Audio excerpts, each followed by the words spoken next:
With the news of John Harbaugh being in line to be the next New York Giant head coach, there is a strong possibility that he could be taking a few of the Ravens with him. The team surprised a few with a coaching candidate that many didn't see coming. And when it comes to free agency and the upcoming NFL draft, which line could be the biggest need for the Ravens going forward, especially with the status of a key component up in the air? We will also pick the winner of the patron member jersey giveaway. We have all these topics and more coming up in this video. But first, let's get it.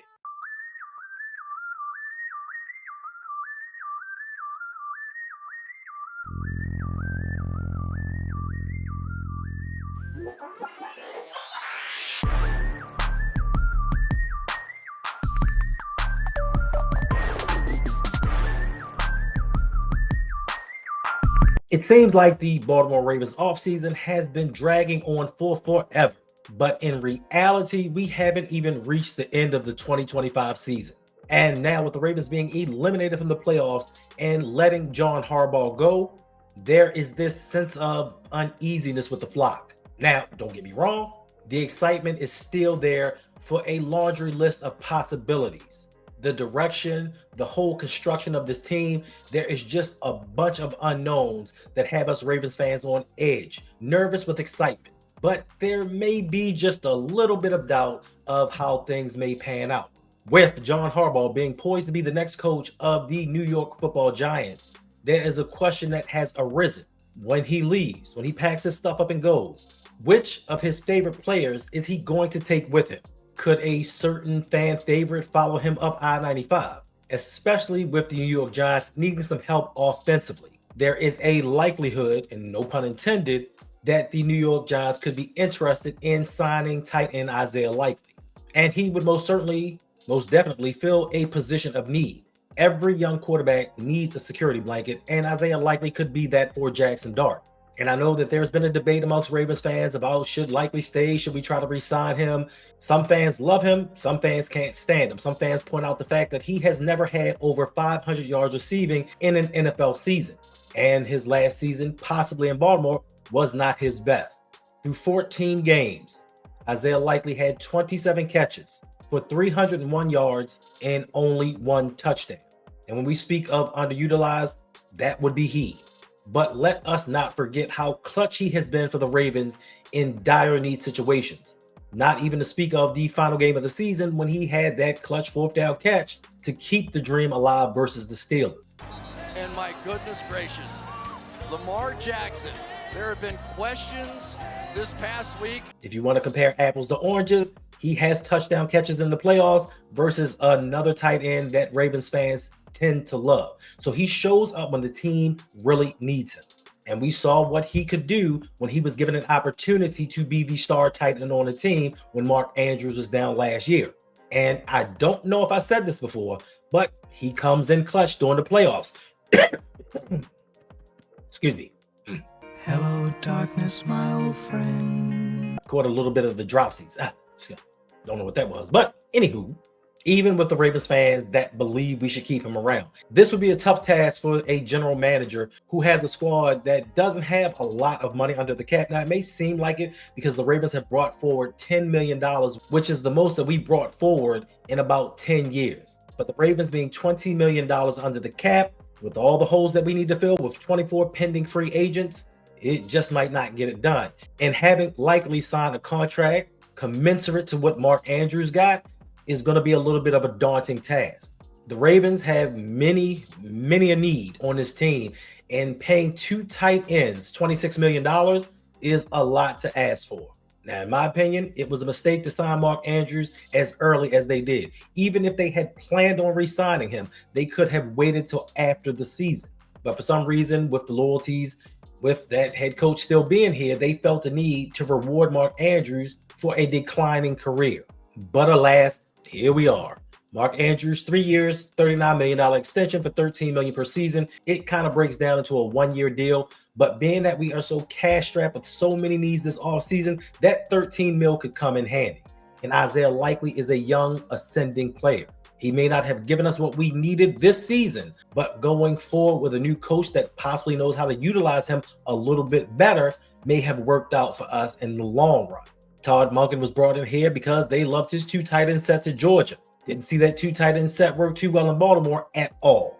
So I just think bringing in new blood, fresh ideas would help Isaiah Likely's career. But more than likely, he, pun intended, is on his way out of Baltimore. And also following him to the Big Apple could be cornerback Marlon Humphrey, who himself was broken up. Like, he seemed to be a shell of himself because John Harbaugh was fired, and he really respected this coach. So maybe he can take his respect and bop on up to New York and go be with his guy. I won't miss him one bit. Some other alternate possibilities could be safety Darius Washington, wide receiver Tylan Wallace, and fullback Hard R. Ricard. I know that he is a fan favorite, and a lot of people would be broken up if he actually left this organization. But to me, overall, none of these guys would be a total loss, especially if we bring in a guy that is an offensive coach or brings in an offensive coordinator that does not utilize a fullback. And if you think about it, bringing in a coach that prioritizes his quarterback, and there would really be no need for him if general manager Eric Hecostas really cared about protecting Lamar Jackson. You bring in a competent offensive line, there is no need for a fullback to chip and block and do all the things that we need Hard R. Ricard to do. Get guys who can block their man, period. And instead of having a fullback on the field, you can bring in another bona fide weapon. You can bring in another running back, another wide receiver, another tight end. Somebody that once they catch the ball, they can get downfield and get downfield in a hurry. Something that Ricard could not do. And so with that, we bid adieu to the most successful head coach in Ravens history. And the Harbaugh era is a door that we can finally close. So I just want to say thank you to all of the people that support the channel, that come in and watch us week in and week out. And I just want to let you know we could not do this without you all. And to give back, we are doing our final jersey giveaway of the season. And the winner of the jersey of their choice is Deanna B. Congratulations. You can hit me up on any social media platform to let me know which jersey that you want, what size you have. We'll get the details later on. But we are not done. That is not it. If Yolanda and I decide tomorrow to hate watch that Buffalo-Denver game, we are going to be giving away a few Visa gift cards. And you do not have to be a member. You do not have to be a patron. We are just giving back to the people that come and watch us every single day, every single week. This is our way to say thank you to you. So if we do, make sure to come in, hang out with us, talk some football, talk some life, talk whatever you want, and hate watch as we hopefully watch the Buffalo Bills get ousted from the playoffs. And to support this channel, all you have to do is just like and subscribe. That's all we ask of you. That's not too much. It takes 2.2 seconds. I myself am on the road to 10K subscribers. That is my goal. That is something that I have wanted since I have started YouTube, and you guys can help me reach this milestone. And if you want to take things just a step further, join the Patreon or become a member of the channel. And it only costs you as little as $5. You can come in and get a lot of perks and join a budding, thriving community that is growing. Because the things that we do go well beyond the realm of sports and football. And trust me, it is definitely worth it. Because we try to do for you guys as you do for us. But anywho, back to the video. Now, to my surprise, on Thursday, the Baltimore Ravens have conducted an interview with former Miami Dolphins head coach Mike McDaniel. I didn't know that he was in town coming to talk to the Ravens. This kind of hit me out of left field. Did y'all know this? Because I wasn't notified. I just found out that it was over with and he was done. And I know because he is a whiz kid and offensive genius, a lot of people didn't want him to leave Baltimore without signing the contract. But believe me, the Ravens are doing their due diligence in finding the next head coach. And now I know it's a gamble because you look at him and look at the things that he did with Tua and think what the possibilities could be with Lamar Jackson. The things that he could do with Lamar, and if we got him some pieces and some blocking, this offense would be unstoppable. But as a head coach, that would not be his only responsibility. Some people, some teams see him just as an offensive coordinator. And for me, I just look around the league. I look at the former teams and see what the players have to say about a coach, how they speak about him, how they talk about the culture. But if you look at things in totality, he did lead the Dolphins to the #1 offense in 2023. He took them to the playoffs in his first 2 seasons, but last playoff wins eluded him. We already have enough of making it in the playoffs and not winning games. Can't put all that solely at the foot of Mike McDaniel. I applaud him for what he's done. I applaud him for the genius mind that he has offensively. This man has been around greatness offensively for almost his entire career. Back in 2012, when we won the Super Bowl, we played the Washington Commies, and they beat us with backup Kirk Cousins coming in. And on that squad alone, with head coach Mike Shanahan, was his son Kyle. You had Sean McVay, you had Matt LaFleur, and Mike McDaniels on one staff, which, looking at it now, is crazy to have that much coaching talent in one place. So when you speak about offense, this man knows exactly what he's doing. That, my friend, has never been in question. What has been in question, though, is his leadership. What kind of culture is he bringing with him? I have heard questions from Dolphins players questioning his leadership, questioning the culture, questioning the accountability that he has in a locker room.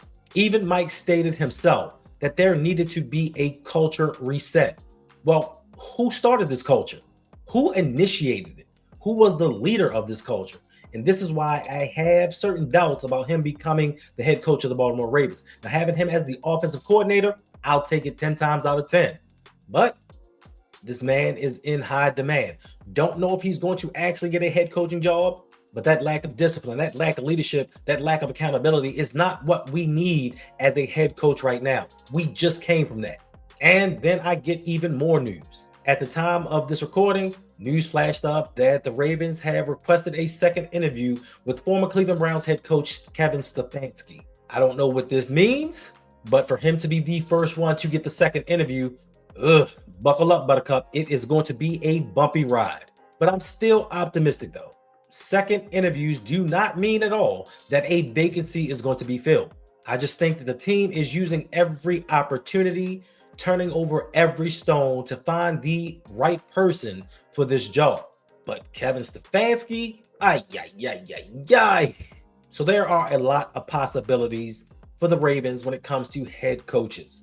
And with new coaches come new style, new scheme, new culture. No matter if you are an offensive or defensive head coach, it is universally known throughout all of the NFL that you have to be strong in the trenches. Something that Johnny H and Eric Costas forgot all about. So we spend another offseason looking to find guys that can protect Lamar and find other guys who can get after the passer. In this draft, Baltimore has the 14th overall selection. Don't blow it. So which line do they prioritize? Do they go offensive line? Do they go defensive line? This is going to be one of the keys that is going to help the Ravens get back into the playoff push and maybe be a championship contender. And for years, we all know what has been said. During the season, Lamar needs protection. Lamar needs weapons, offense. Then after the season is over and they get ousted from the playoffs, it's always back to, well, we need to get a defender. We need to find that defensive guy that's going to turn this defense around. And we do the same thing every single year. But to me, Baltimore has to get right with its selection. They have to find that guy that makes Lamar Jackson priority number one.